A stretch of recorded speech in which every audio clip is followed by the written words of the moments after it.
Welcome back to part 2 of the Overlap live fan debate in association with Sky Bet. We've got the guys back, and we have to talk about the biggest news in football for a long time. So, Chris, Lee, talk to me. The Newcastle takeover. How are you feeling? We've had a drag away from the party, to be fair. Hindsight right now, since last Wednesday, I would say, has been through the roof. We saw scenes when Liverpool won the Champions League, what it was like outside that ground. We're the same, just because we've got rid of Mike Ashley. So it's, as a Newcastle fan, I'm full of pride now because I can actually see me club going forward, and that's all that we've ever asked for. And something I felt as if the chains were on under Mike Ashley, and now we might actually have a chance to win a few games. It's all we want, win a few games. Yeah. It's the hope that we wanted, because it's, Gary, you've talked about it numerous of times recently. Jamie, you've got, Scousers, Geordies, and we've had the life just sucked out of us for so many years. And, that mindset, you're thinking, oh, it's negative. I hope I get a point today. That'll change in time when the playing squad will get better, we'll invest, you'll see the whole city, the area, youth development, the stadium, the training ground. It's a big, big time for us as Geordies, and we've waited, and we're the last club in the Premier League to actually have a takeover. And we've got that now, and we cannot wait, can we? Cannot wait, just beaming smiles. I don't want to kind of throw a spanner in the works, but do we have a right to feel a little bit uncomfortable about where the money's coming from? Yes, but you could also say that against some of the Premier League sides in today's. If you look at Chelsea, look at their owner. If you look at Manchester United done a strategic deal with Saudi Arabia, almost 4 years to this day. You look at, you just move across and look at who the owners are in the Premier Leagues. I think it's not our fault that we've got Saudi investment. We're more happy that Mike Ashley has gone out of our club. And yes, there is concerns of human rights and what happens to Saudi Arabia, but that shouldn't be put on us as a fan base. I think we can still obviously be concerned about where the money's coming from, of course, but we can still celebrate the same fact of the ownership going under Mike Ashley. We've got to educate ourselves right now in regards to what has happened in the past and where the money is coming from. We'll have to do that as a fan base. We can't ignore it. It's going to be questions which are going to be asked for God knows how long now. It's something we'll have to live with. Gary, I know you've got a few thoughts on this yourself. Yeah, there's people who I really respect and admire and like who are absolutely 100% against this takeover, and I completely can take their point, and you can't disagree with that stance. In terms of football itself, once you accept money from Abu Dhabi, you've already basically accepted that countries and states with human rights issues have entered into the Premier League. Russia, China. So when there's money coming from these countries, you're already accepting that sort of the state involvement from Manchester City. Now Saudi Arabia has got poor record on human rights. Women can't partake in most parts of economic life. It's absolutely wrong. There is absolutely no doubt about that. Where I come from on it is that you either take the stance that our country should never accept investment from these countries and that you should never allow them into English football, or you say actually we will allow them into English football and it's part of their what would be softening of their human rights issues, it's part of their what would be change that they're going to go through as a country. I don't think England and the UK or England in particular were particularly great 300 or 400 years ago. So my view is that I would want Saudi Arabia to change, I would want Qatar to change, I would want Abu Dhabi to change, I would want them to have good human rights records, I would want them to have the right standards, I would want women to be able to partake in economic life, I would want them to deal with all the issues that they have in those countries. I always believe you're better off round the table with these people to be able to allow them to change rather than saying, no, you're not coming in. And what I would like to do through football is pressure Saudi Arabians to change far more quickly than they have been doing. I know they have made changes in the last few years, but they have to change. They've wanted to invest into sports production and sports clubs, as of Qatar, as of Abu Dhabi, as of Russia, as of China, over the last 5 or 10 years. It's been a strategy that these countries have used for Western acceptance and Western integration. Are we right, to kind of listen to Lee and Christian say it's almost not on the fan base, so they don't choose who takes over them? Look, football's not geared up to be able to cope with this anyway. Football is structurally incompetent and not sound. We've seen clubs in this country trying to run away with basically the crown jewels in the last 6 months. We've seen big picture 12 months ago where the clubs have tried to gain power and self-importance, ego, greed, reign supreme in the game. That's why I've called for an independent regulator. I think this is the type of deal that would have been looked at by an independent regulator to see whether it was the right thing for English football. However, the horse has bolted in some ways when it comes to human rights issues and ownerships of football clubs, not just in this country but in Europe. City, United, apparently Liverpool were against it. You can't listen to them. Morally bankrupt 6 months ago, those three. What they tried to do, so they can't complain about anybody else. However, that's why I believe football in this country is far more important than what would be a number of clubs. It needs to have some what would be independence at the heart of it, and hopefully that comes in soon. Yeah. Lee, Chris, what do you want from the owners, and what do you expect them, honestly, to deliver in the next 12 to 18 months? I think we've already had little clippets already, just in the space of, 4 or 5 days. We've heard more from Amanda Staveley and her party than what we ever had under Mike Ashley. And it looks like, she said, the pockets will be deep. Of course there will be. But this is a project at the end of the day, and I think we appreciate that as Newcastle fans. Obviously, the last 14 years, there hasn't been a single project there. So for a slow build, then perfect. We're not expecting, no matter what the likes of the media may say, we're not expecting to win the Champions League, the Premier League in the next 5 years. As well, training ground needs investment. It's appalling state. It's equivalent of a League One. We've got the worst training ground in the Premier League. There's, except from the long staffs, we haven't had nobody come in for years and years. Local talent, where's the money getting put into there? Chris is right, money will come in, we will get better calibre players, but I look at someone like a Leicester City right now and think, well, why can't Newcastle be a Leicester in a couple of years' time? Get the training ground, get better coaching, change the manager. Manager has to go for me. Change all of that. New identity, a fresh start, hope is what we want, and we've got it now. Scholes, do you think Steve Bruce deserves a crack at this or not? Yeah, I think he probably does. Why? Yeah, you might win something the next couple of years. You could win the championship next year. Why does he deserve it? Yeah, you was ready. You could be the richest club in the championship. He's a championship manager. No, look, I think it is. Well, look, I'm obviously going to say he deserves a chance. We played with him, we know him. Do I think it's going to happen? No, probably not. Because new owners, they bring new people in. It happens every single time. And do you know what? When these managers get big payoffs for failing, I feel like it's wrong. Yeah. But with Steve Bruce, for the flack and the he's taken from all the fans just protecting Mike Ashley, he deserves a big payoff for what he's done. I understand that, and as lot comes back to us fans saying he's being too harsh on Steve Bruce, he's criticising him too much. He's a manager that's been failed to win games. It happens at every single club, but for some reason it gets tarnished against us, saying we're 19th in the league. We've won 7 games in the last 37. That's poor. We've won none this season. Yeah, but you can't expect improvement straight away. It's not going to happen straight away. Pardon? 3 years.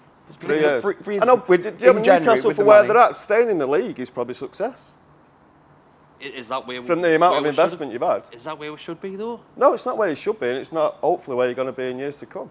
But it's going to take a good amount of time. Don't just expect next year we're going to be challenging for the league title or you're up in trouble. Look at City, it took him a while. No, I think Newcastle fans fully understand that, but Steve Bruce, if not Steve Bruce, is a bit. Then who? Who do you want? And who realistically can you get?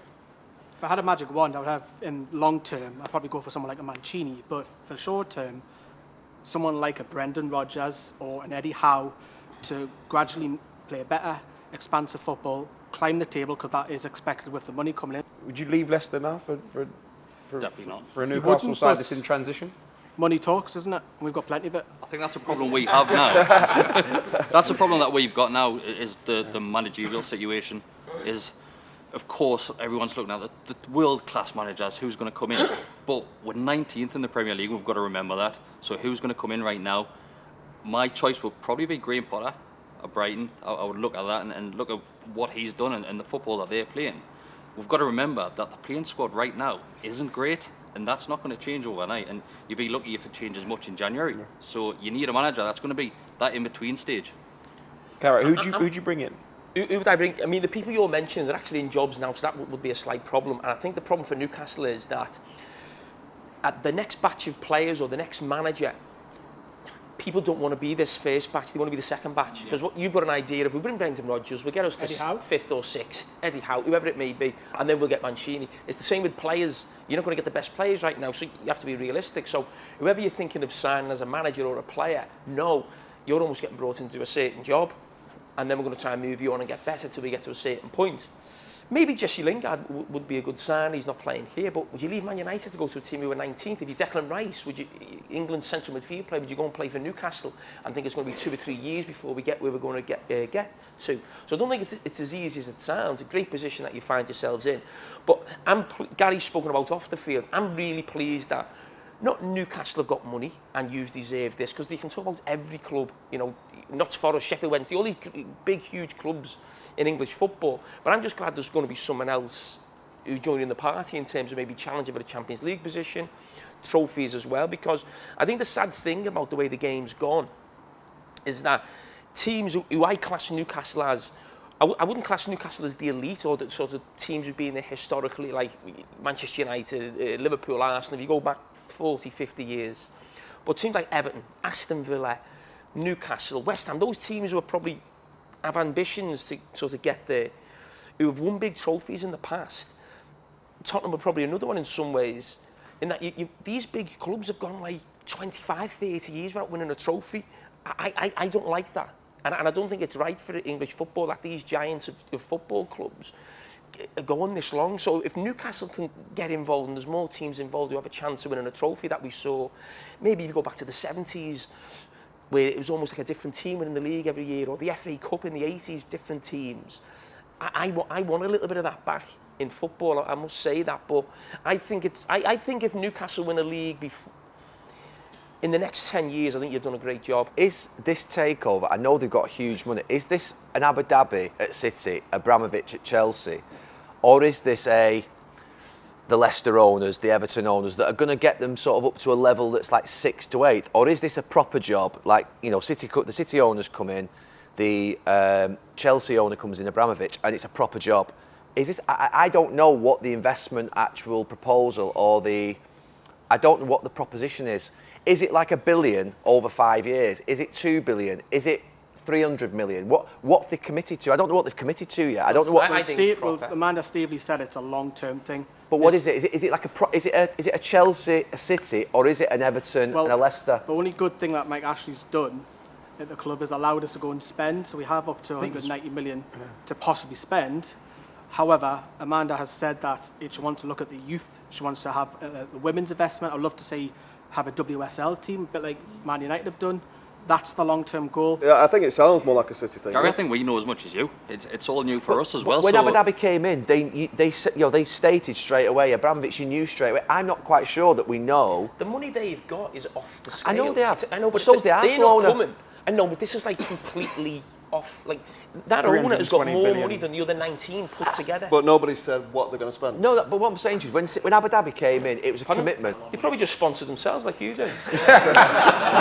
Allegedly. The thing is, obviously, we invested a lot knowing financial fair play was coming, and we got lucky before the drawbridge was pulled up. But Everton are awarded, Aston Villa are awarded. Can they spend that money? There's cap space for Newcastle where they can spend. They have the ability, I think, in the first year to spend. It's not like they have money, but are they allowed to? You know, in terms of like, I'm not saying they shouldn't be for what it's worth, because obviously I'd be a massive hypocrite. But I'm just saying, like, but is the league going to like let them with financial fair play? Because that's different from. I tell you what, they haven't spent any cash in about 10 years. You've got the Man City. You're on the other side of the thing now because someone else has come in with more money, and it's all like, well, the Premier League going to look at this? Ultimately, I don't give a they can spend if they honestly. want to. I don't care if they want to, but I'm saying, will the actual Premier League let them? We just had a summer where we spent 1.6 million because you wasted it for the rest. No, I'm not. Listen, that's not disputed. We know we've wasted money, but 100, with all due respect, 190 million nowadays.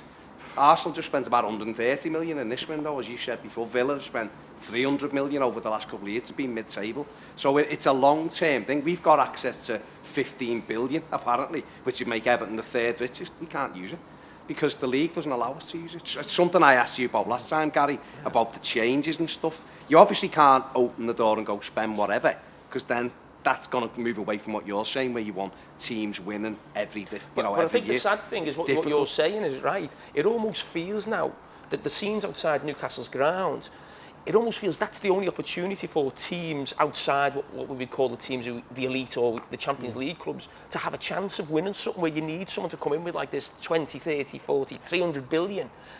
Listen, that's the way the game's gone. You can't change that now because the big teams with Champions League money have gone so far away from the others.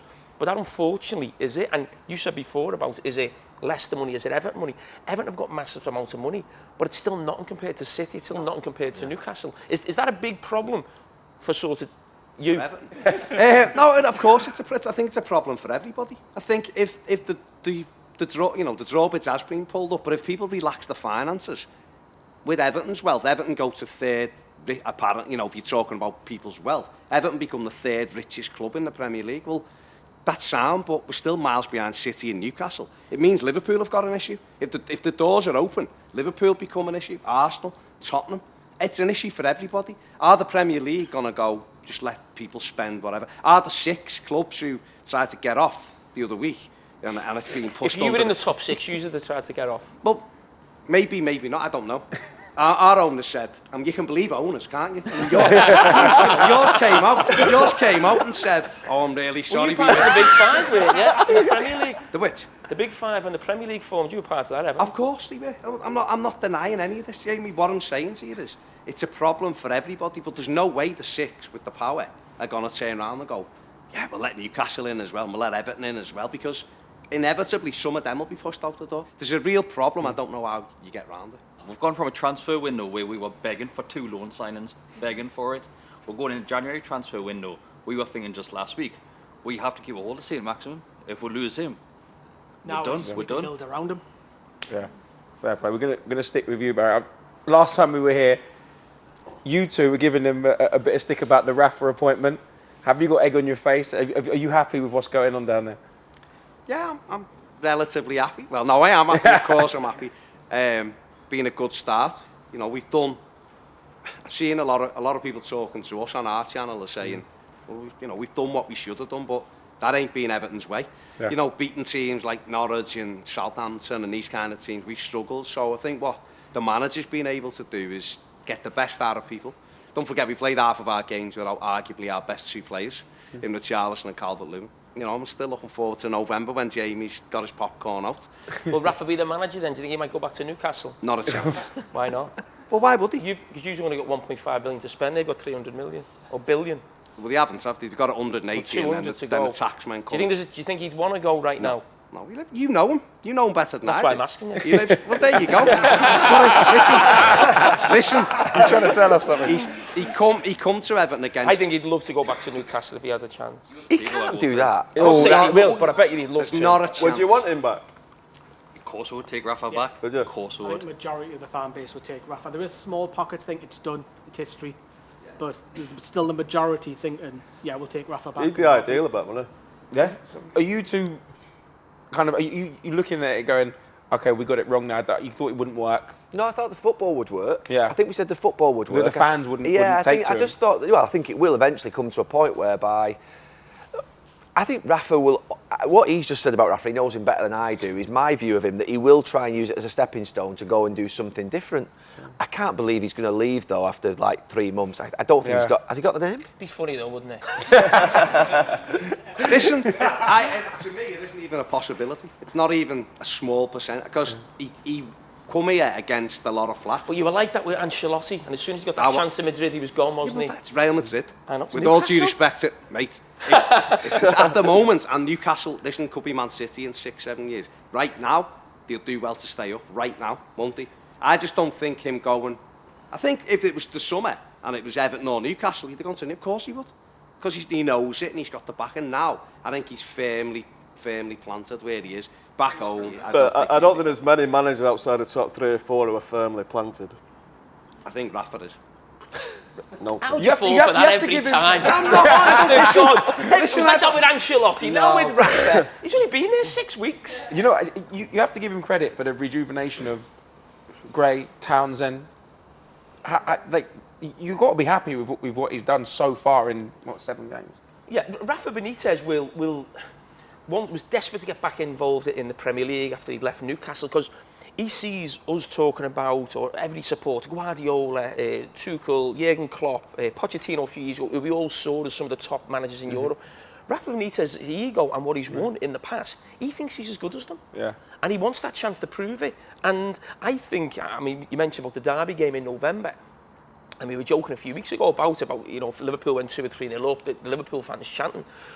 But I'm realistic enough to know, Rafa Benitez as a manager, that I think those games will be a problem for Liverpool. Not necessarily that Liverpool couldn't win them, but you think they're going to be tough. They're going to be a grind, as it was for Manchester United here, the way he sets his teams up. I know him as well as anybody. But the reason I mention about Everton, I don't think he would go right now. But Rafa Benitez still thinks he should be competing in the Champions League. He's a manager who's got the quality, who should be, you know, challenging for the Champions League. He believes that. And that's why I think, as Gary's mentioned, in a year or two, if he had that opportunity, I don't think he'd do it right now, but if he had that opportunity with Newcastle, or Mikel Arteta left Arsenal, or they were in the Champions League, I do think he still wants to be up there. And Everton, could you argue it was a stepping stone? He wanted to get back. He's made a great start.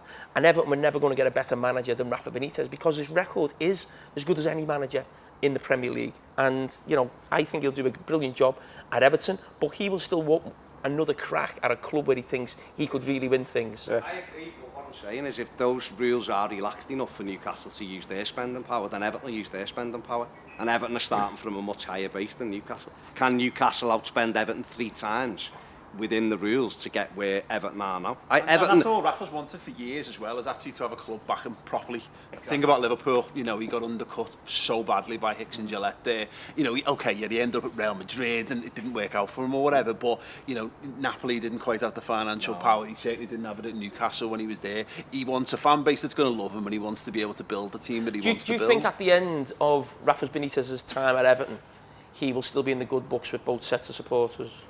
No, because he'll have won us a trophy. Who knows? You never know how it's going to go, do you? But I just, for me, I feel like he's come here on the promise he'll be backed. Our owners have got loads of money. The minute it's not Newcastle money, of course, but it's a lot of money. And if he's being backed, he's living at home, he's in the training ground at 7:30, he's going home at 7:30 at night. He's got what? Are you a stalker? He's never really had a pot of money to spend, has he? That I can think of. All the jobs he's done beneath. That's what he makes you believe. That's what he always makes you believe that. No, he does. But Rafa always makes it sound like he's the underdog. That's his just nature of the way he is. Yeah, where did he have a lot of money to spend? I'm not saying I can't think. He'll always. I don't think there was a lot of money at Liverpool when he was there. No. Not at Everton, not at Chelsea, not at Napoli. In a couple of years' time, it might be the first time it's all kind of hypothetical, isn't it? But in 2 or 3 years' time, if Newcastle come to him, it might be the first time he's got 250 million to spend. And the rules are relaxed. Can he turn that down? With the rules? Yeah. They'll be the same rules. But they'll be the same rules, won't they? They'll be the same rules.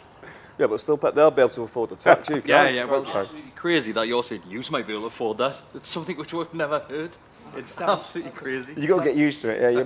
Hopefully, it won't be like a City situation when they first got the money and they was buying the most random selection of players in the world. But you might have to go through that as well. But we're going to go for Liverpool fan. It's kind of standard start to the season for you guys. Yeah, it's nice. It's nice that we kind of forget about last season in a massive way. It feels like it was the aberration that we were saying it was. I think there was a point at last season where everyone got a bit bored of hearing Liverpool go, "Oh, your injuries." Yeah. Like if any other team on the planet suffered that many injuries, they wouldn't have had the missteps as a result of it. So, and we got a bit bored of it. You know, you do, and you start to look for the problems, and you get guys going, "Oh, are Liverpool past their peak, or the best players, are they on the way down?" And you know, and then it's an unprovable argument. So then you find yourself like backed into corners, going, "No, honestly, I think if you put the world-class players back into the team, they'll probably be a bit better." Yeah. And that's what we've seen this season. Really, Liverpool have got all this stuff about the squad's not deep enough. I think it is. Yeah. You know, you've got a bunch of proven winners there. Some of the best players, probably the best assembled 11, definitely, and I think probably 15, 16 beyond that Liverpool have had in my time as a fan. First time we can say we've had the best player in the world in more than one position in the side that I can think of as well. It's good. Cara, you're well placed. I mean, do you feel like Liverpool are back to their league-winning form? Probably not quite there.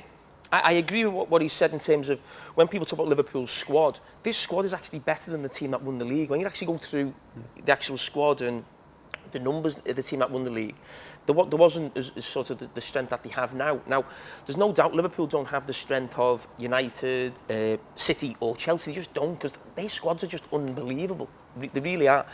But in terms of the 11, if you saw Liverpool's 11, and, you know, even if Liverpool were playing Man City's best team and Liverpool's best team in a Champions League final, an FA Cup final, I'd still fancy Liverpool. Listen, City could still beat them, of course they could, but over the season, you won't be getting that first 11. Trent missed out against City, and you saw the problems James Milner had. So Liverpool have not so much they don't have a great squad, they do. They're just really short in probably two areas, and probably right back's a massive one, as we saw against Man City. They've probably got maybe the best set of centre-backs in the Premier League.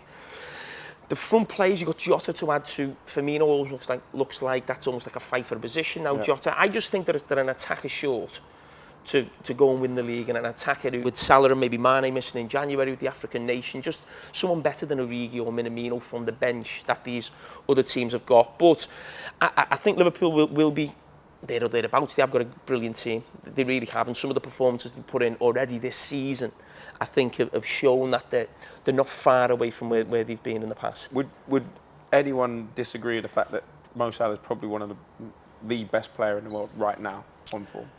You say right now it's seven games in, and he's just been an unbelievable run of form. And there's always this talk right now of Mo Salah about his contract situation. And when you talk about not having the revenue of other clubs, Man United bring Ronaldo on, reportedly he's on 400 or 500 grand a week.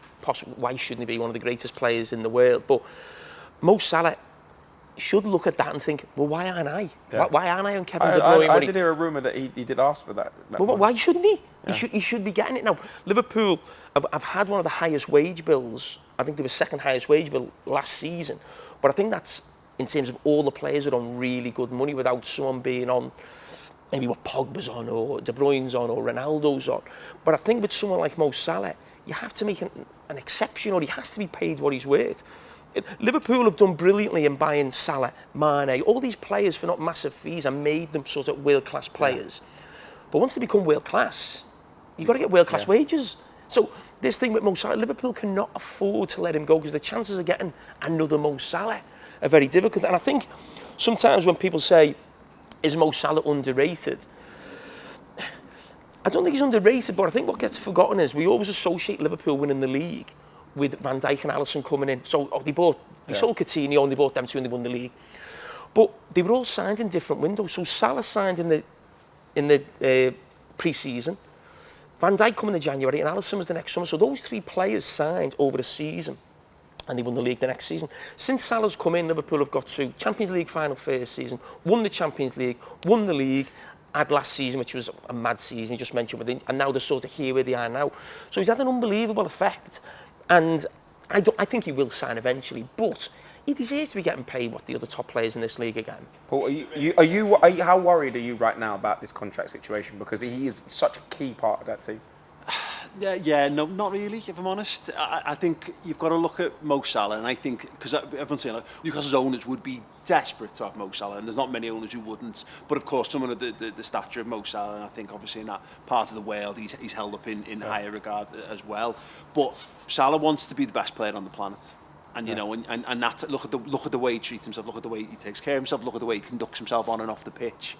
And I think he's settled at Liverpool, and I think it'd be a different story if Real Madrid and Barcelona weren't in a mess, because I don't think they're the enticing options that they were in previous years. So you're looking at, I don't necessarily think he goes somewhere else in the Premier League. Maybe who else then? PSG, but PSG for what and for why at the minute? Yeah, you'll get loads more money, but are you going to have a better chance of winning the Champions League than at Liverpool? Not really. I think 5-10 years ago, I think I'd be more worried, because I think he might have a Suarez-style situation where it's someone's dream to go and play somewhere else, whereas I think he's going to be in the contention for winning the major honours, both as a team and personally. And I agree. I think he's the exception that proves the rule for Liverpool's wage structure. He's, this season in particular, it's like they've gone, well, why are we going to pay you more money? What are we going to get? You're going to score more goals? And he's gone, yeah, Go on. I think even Virgil van Dijk, who I think is probably one of the other best players on the planet, even he probably looks at him and goes, yeah, you know what? If anyone deserves to be that step above, right now it's probably Mo Salah. You really think that Mo Salah's looking at a Barcelona or a Real Madrid transfer and go, not for me, not now? Well, they're not in as high esteem as they were 2, 3, 4 years ago, are they? And I think he's right. If he wants to be the best player on the planet, he has to stay at Liverpool. He has to stay in England. I think the best players are here. It's the best league in the world now. We've got the 3 best coaches in the world with the best teams. So if he wants to be the best player on the planet, he has to stay here. And Liverpool have to pay him. I don't think he will stay at Liverpool for the rest of his career. It's my personal view. It's always been that view. I could be wrong.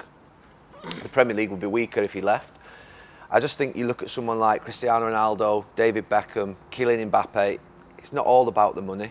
There's a project and there's something that they have to achieve in their lives. They have to play at certain clubs. They have to go and experience certain things. And I think Salah's got to experience Real Madrid, the Bernabeu. Real Madrid are going to come back, by the way. So let's, I know it's not great at the moment in Barcelona and Real Madrid. Why would he go to Spain now to Real Madrid? I'm just saying, I don't think. Why would he go in the next couple of years? I just think Mo Salah is similar to those ones I've just mentioned. That I do think he has to have that on his CV at the end of his career. I think he's an unbelievable job at Liverpool. Do you think he needs that on his CV, though? Would you say? I'm different. I know what you're saying about him, and he wants that Real Madrid, that glam, that glitter, but I think he wants I don't that. think he needs that. I've always I've felt he wants a Paris, a Madrid, a Barcelona, and I think he'll go and get it. That's what I think. But I might be wrong. No, I mean, what you're saying is, I agree with what he's saying, but 4 or 5 years ago, there's certain players who you think they need that on the CV. It's like Real Madrid and Barcelona is the pinnacle for someone. But I agree with Scholes. I don't think that's right now. And then if we're talking in a year or two's time, Mo Salah's then 30, 31. I think even if you're them clubs, and they are in a bit of a problem financially, but the outlay for someone at that age, I'm not quite sure it's there. I think it sort of falls perfectly for Liverpool in terms of what you've just said, the situation those elite. Listen, those 2 clubs are always the clubs that every player in our dressing room wanted to play for. In terms of, we were different, we're local players. But everyone who joined your club, you knew as soon as Barcelona or Real Madrid wanted Alonso, Mascherano, they got Ronaldo. There's nothing you can do. You can't stop them. You've just got to try and get as much money as you can. But I just think the timing works for Liverpool in terms of where those clubs are right now. And when they probably get back to where they are, he's maybe 30, 31, where you think, would you probably pay that I think outlay? only one realistic place is PSG. Yeah. Well, PSG are not going anywhere. If you think Messi's gone, and Mbappe goes next year, then you'd think it'd be ideal. PSG are not going anywhere, though, is the point. Is that Salah could easily do 3 or 4 seasons. Look at him. Look at the way he's conditioned. He's not going to be a significantly worse player in 3 or 4 years' time. He's going to be like Ronaldo, I think. Look at the Kane situation, where will City even want Kane in a year's time if he carries on in the form? If Salah doesn't have, or even the back end of his season isn't half as good as the beginning of the season, is he still going to get that chance? He could cross the sheet and get it by a bus, you know what I mean? If we're going to talk about the worst case scenario, you know what I mean? It's like... He's fucking driving it! You would bank on what you've seen from Salah. That I can see him signing a 5-year contract, getting to 34 years old and still being... I mean, like Messi's still moving to PSG. I know he's a... I don't get the PSG one, mate. Honestly, I don't get it. I don't get why top players want to go. And obviously, but if you're... Other clubs can give you that type of... I just don't think if you're Mo Salah, you leave the Premier League to play for Paris Saint-Germain. I mean... I totally agree, but if Liverpool don't give him 500 grand a week... Then... No, but it won't be far off it. Would you go there for an extra 100 grand a week and play in the French League every week? It's just about the money. It's a Champions League. You guarantee Champions League semi-final. You're going to compete. At Paris Saint-Germain? I don't think you are anymore. No.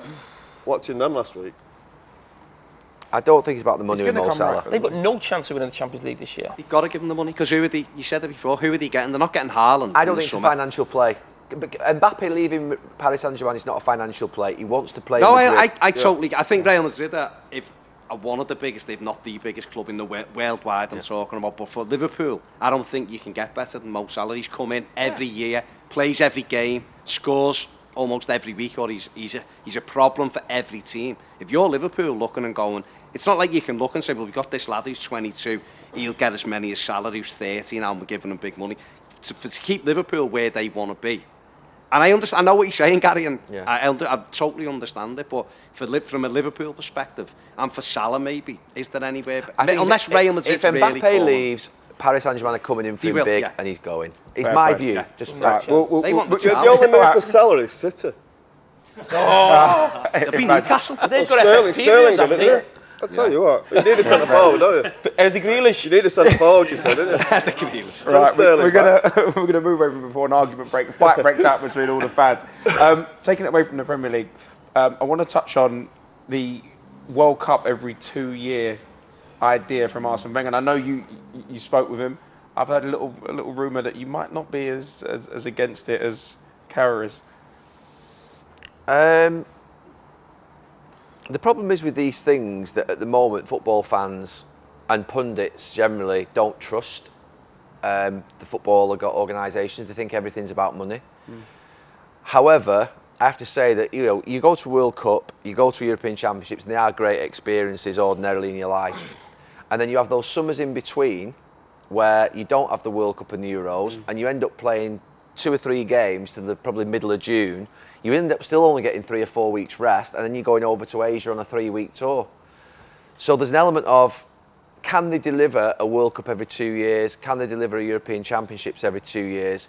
But maybe if they thought about where that extra money went and they sold it in a way which was palatable to fans, to players, where they built in the right amount of rest for players, they did coordinate the calendar so that there isn't the African nations in January, that they do have a coordinated calendar across leagues around the world, so that actually the football calendar is a bit of a mess, let's be clear. Yeah. It's a mess. And at the moment, I don't think the players are happy, I don't think the fans are happy, I don't think the associations are happy, UEFA aren't happy, FIFA aren't happy. So if they thought about it, rather than doing it in isolation, selfishly, and said, right, what do the leagues want? What do the fans want? What do the players want? What do the national teams want? Can we all come together to come up with a better deal for football? It could be palatable. So I'm not against it on that front. I'm against it where each organisation does it in isolation and says, we want this. And then UEFA say, well, hang on, we want a European Championships every 2 years. And all of a sudden the clubs then say, well, we want our 3-week tours to Asia, to America to build our fan bases. The players then and the coaches say, well, we don't want to play all them games. The fans will say, it's costing us too much money. And before you know it, you've got a game that hasn't been coordinated, a plan and a strategy that is just a mess. And that's the problem with football. It's just too disconnected. And so I would say at the moment, I'm not against it, but it's not just that needs sorting. Yeah. It needs a deal for everybody. That means that if there's an extra £1 billion of profit from an extra World Cup, well, where does that go? But if you're a player, would you look at the idea of a World Cup every 2 years and be excited? He didn't go when he was playing. Every 4 years was too much. No, I can understand why players wouldn't want to do it. You know, with the European Championships as well. It is nice to have a bit of a summer every now and again. I'm not actually sure what Gary said. Are you for it or not? No, do you remember? I think you were actually for it. If it was done right. No, do you remember Le Tournoi and the Umbro Cup and all those tournaments? Not the same as a World Cup. No, I know, but you're talking about 6-7 weeks for a World Cup. Yeah, no, but you're playing. That's 10 days. You were playing Nations League. Now you're playing till mid-June anyway. The league finishes in mid-May. You're playing till mid-June. It's not the same. Having a competition for 6 weeks, 7 weeks is not the same as what you've got now. But that's where there has to be some sort of what would be compromise. Less is more. Yeah, I'm not against that either. I just think at the moment it's difficult for any organisation to sell a new format because there is no trust between fans, pundits, media, players and the associations. FIFA's come out of the biggest corruption scandal of all time. UEFA's come out of the biggest corruption scandal of all time. The structure in this country at the moment, no one trusts the big clubs in the Premier League because of what they've done. So to bring new formats forward today at this time is just the wrong time because there's no trust. You literally got players. Forget all these organisations. What about the players? I think about fans. That's the main thing. I mean, fans. Carrie, you spoke to they travel to World Cups. You know, well, how did he try and sell it to you? No, I spoke to him a couple of times over the summer, and then I went on a Zoom call with different other players, and they were trying to get us on board. And I wouldn't say I was on board, but I was trying to, not just being totally against it. You know, football should never stay the same. It should evolve. It should move forward. How can we make it better? So I was talking to him about that, and he was talking about the actual calendar. And what Gary's just mentioned, the calendar's a mess. Yeah. The situation we're in now, we're going to have another international break in November. Probably have another overlap as well. But it almost feels to me like the Premier League doesn't start until like the end of November. It's almost a stop-start, and every league feels like that. Now, I was talking about, could we have maybe one break, or maybe two, not three, and then maybe put one of these breaks at the end of a season. And so, but then the season would finish earlier a little bit. So it's not in terms of the time, but just this international football getting in the way. I'm not a massive lover of international football in that it frustrates me when FIFA are coming out with tournaments. And don't forget, international teams, the players are not theirs. They borrow them from the clubs. So this weekend, we've got, I think, 10 Brazilian players and maybe the Argentinian players not allowed to play for their clubs because they play for Brazil and Argentina. Even though these players are getting 250 grand a week, the clubs can't use them. That can't be right. They're not the internationals players. And the thing about the World Cup, the idea actually started, I think, from Saudi Arabia. Their football federation got in, you know, with Wenger or FIFA, because they feel like they're not getting enough top-level football. And as Arsene Wenger was talking about, if you're born in Saudi Arabia and you're a great footballer, why should you have a lesser chance of playing in a World Cup or top-level football? And you can almost go, well, okay. And that's why I was involved in it and talking about it. But a lot of it, for me, comes from the Champions League. Whether you like it or not, has been a massive success. It's the best level of football. From, I'd say, the knockout stage or quarter-final, you can't get anything better. Yeah. You can't. And I think this is FIFA's way of almost... We need to do something physically and psychologically. I know how I felt after the 2006 World Cup. I wasn't the same player. But also, when you're talking about clubs going on tour, the clubs pay them. They are the club's players. They should be able to have a rest and have a proper pre-season with their clubs. The ones who are paying them £10-20 million a year. They're not the nation's players. They're the clubs. Just one thing on the calendar. So I sat on a different Zoom call with Jamie, with Arsene Wenger and a group of people just to listen to what the plan was. I don't like the September, October, and November interruptions to the leagues. I don't think any fan does. It's like stop, start, stop, start. So one of the plans was that all the 10 games for a qualification for a tournament would take place in 1 month. Saturday, Wednesday, Saturday, Wednesday, Saturday, Wednesday. So the fans would basically be able to get behind their country in the month of November, almost like they get behind their club. Yeah, just November, we know that's the temper. The downside of that is that if you've got a couple of players, say for instance in a country like, I don't know, let's say Sweden, Ibrahimovic. If he's missing in November, you may be not qualifying for a tournament because your player has got a hamstring for that month. That was the downside to it. But I think some of the suggestions that came forward about having an international month of 10 games, qualifying for a tournament, or maybe 2 lots of 5. One in November, one in, say, February, and then you don't have any other internationals in the year. And the league might extend out a little bit. Yeah. So I do think there is a correction to the calendar, which would mean you've not got these constant interruptions every 2 weeks. You know, the Liverpool lads having to travel to Brazil, come back for 3 weeks, then go to Brazil for 2 weeks, come back and then go. That is not right, That is not right that we're making players travel 15, 16 hours via other countries, then come back. It just isn't right. So I do think some of the ideas that have been put forward are good, but I don't think the fans would probably have understood any of those ideas are being put forward, and they need to know as well. I mean, there's one question that I can't quite work out. So if you've got a World Cup, so there's one free summer out of 4. So you've got World Cup, European Championship, World Cup.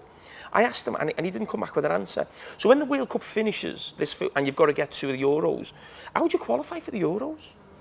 Yeah, because you have a 2-year qualifying period to get to a tournament.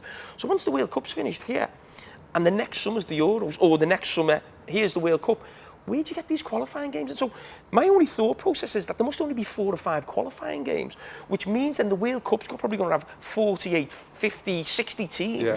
So the actual quality of the tournaments are going down because it's not the elite at the World Cup or the Euros. It's actually a festival of football. It's for the world. It's for everybody. We should all be involved. Now, okay, I wouldn't be a massive lover of that. You can say about other teams getting involved and why shouldn't they have a chance of playing at the World Cup and exposing themselves. I can understand that argument, but it then becomes not about quality, it becomes about quantity, and it's just this tournament for everyone, and that's not for me. We're running out of time. We've got a few minutes left. I want to just open up the floor to the fans. Any questions that you want to ask the guys before we go? Have you talked yourselves out yet? Jamie, who's the first signing that you would make for Newcastle in January? What a question.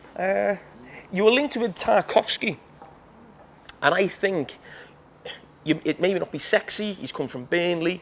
I think you're going to need 5 or 6 of those players to actually make sure you stay in the league.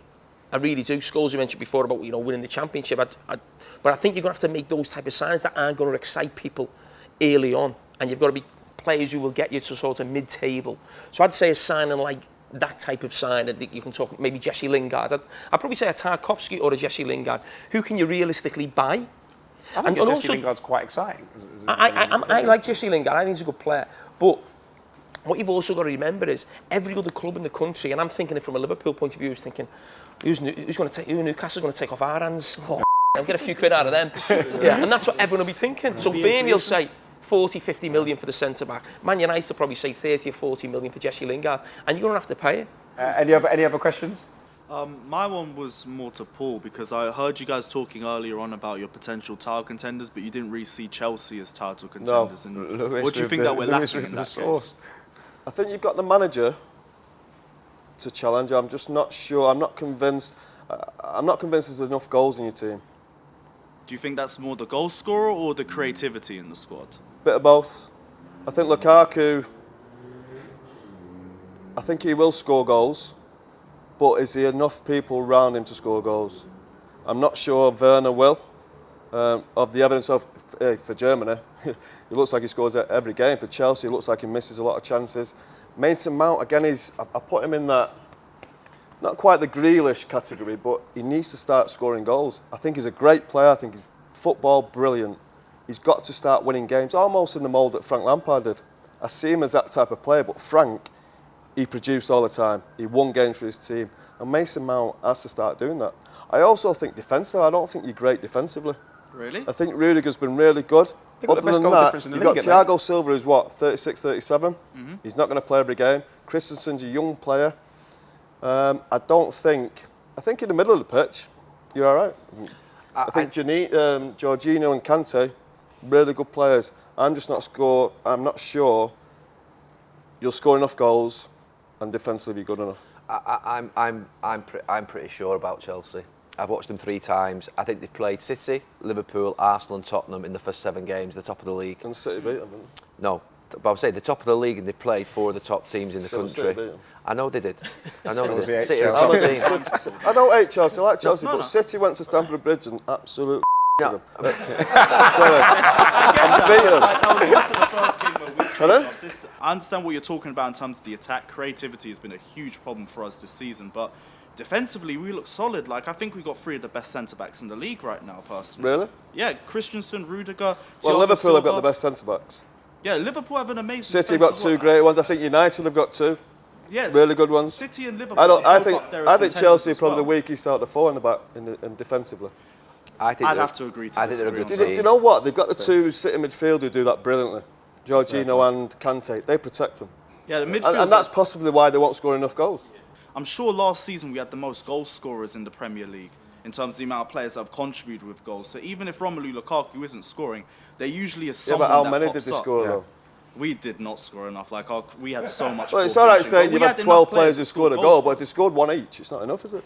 Yeah, right, guys, who's got the last question? Make it a good one.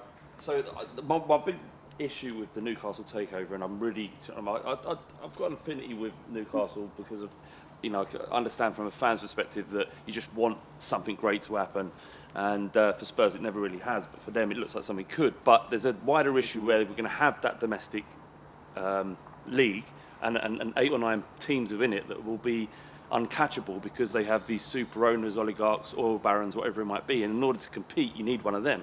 And so you get a super league on a domestic level that just won't change because the money demands it. I think that's an unfair assessment of the Premier League, when I think that Chelsea and Manchester City have grown from clubs that, to be fair, would be ranked as lower than Everton, Tottenham, Arsenal, and now seen as superpowers of European football.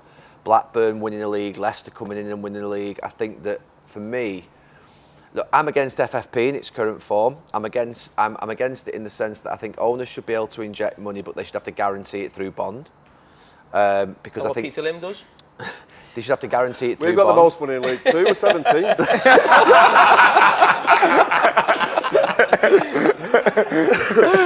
So my point is, I think the idea of sort of a competitive league. I mean, what you've got what you've got really in some countries like, say, France, or even in Germany with Bayern Munich, with Barcelona and Real Madrid. I know Atletico Madrid have challenged, but they're at full pelt to challenge, and the job that Simeone's doing is unbelievable.